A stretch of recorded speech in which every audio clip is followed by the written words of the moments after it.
السلام علیکم، welcome to my YouTube channel. یہ کہانی دو بوڑھے لوگوں کی ہے۔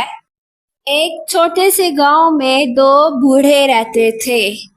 ایک کا نام آرتھر تھا جو نہایت مہربان اور مددگار تھا۔ دوسرے کا نام وکٹر تھا جو کہ بہت ہی تلخ مزاج تھا۔ آرتھر ہمیشہ اپنے ہمسایوں کی مدد کرتے اور پرندوں کو کھانا دیتے، جبکہ وکٹر لوگوں سے دور رہتے اور صرف اپنی دولت کی فکر کرتے۔ سردیوں کا موسم قریب آ رہا تھا اور گاؤں کے کنارے پر موجود ایک مزار بوسیدہ ہو گئی۔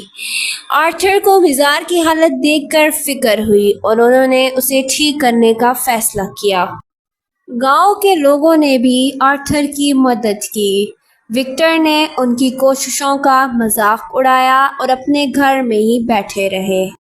آرتھر اور گاؤں کے لوگوں نے مزار کی مرمت کی اور اسی رات ایک شدید برفانی طوفان آ گیا۔ اگلی صبح گاؤں والے حیران تھے کہ ان کے گھر برفانی طوفان سے محفوظ تھے۔ انہوں نے آرتھر کا شکریہ ادا کیا، لیکن اس برفانی طوفان سے وکٹر کا گھر محفوظ نہیں تھا۔ انہوں نے مجسمے سے مدد مانگی لیکن وہ خاموش رہا۔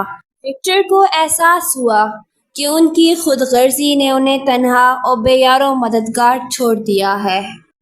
آرتھر نے وکٹر کے گھر کا دورہ کیا اور کہا، وکٹر، سردی کا موسم ہم سب کے لیے مشکل تھا، لیکن ہم نے اسے گزار لیا ہے۔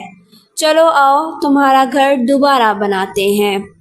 وکٹر نے آرتھر کا ہاتھ تھام لیا اور دونوں نے مل کر گھر کی مرمت کی۔ وکٹر نے سیکھا کہ حقیقی خوشی دولت یا تنہائی میں نہیں بلکہ مل کر کام کرنے سے ہے۔ اس دن کے بعد گاؤں میں امن و خوشحالی پھیل گئی۔ اس کہانی سے ہمیں یہ سبق ملتا ہے، مہربانی اور دوسروں کی مدد کرنے سے حقیقی خوشی اور سکون ملتا ہے۔ مزید ویڈیوز دیکھنے کے لیے میرے یوٹیوب چینل کو سبسکرائب کریں۔